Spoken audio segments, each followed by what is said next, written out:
తెలుగు రాష్ట్రాలలో దూరదర్శన్ వార్తలకు అతుక్కుపోయిన ప్రజలకు శాంతి స్వరూప్ సుపరిచితులు.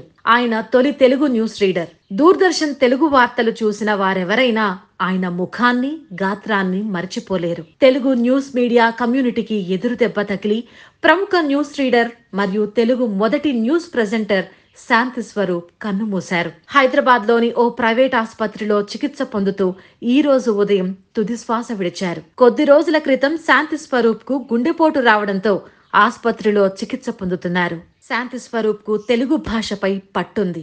ఆయన ఉచ్చారణలో అపూర్వం. తొలి తెలుగు న్యూస్ రీడర్ శాంతి స్వరూప్ కు సోషల్ మీడియాలో సంతాపం వెల్లువెత్తుతోంది.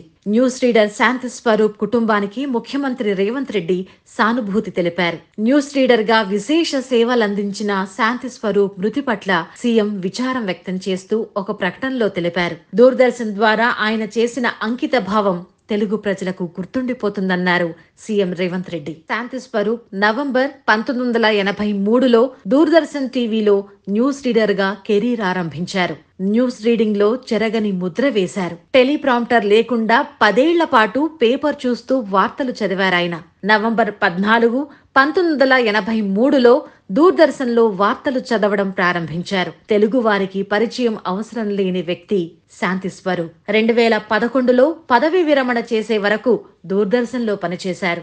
లైఫ్ టైమ్ అచీవ్మెంట్ అవార్డు అందుకున్నారు శాంతి స్వరూప్. శాంతి స్వరూప్ కు భార్య, 2 కుమారులు ఉన్నారు. శాంతి స్వరూప్ మృతి పట్ల పలువురు రాజకీయ నేతలు, మీడియా సంస్థలు సంతాపం వ్యక్తం చేశారు.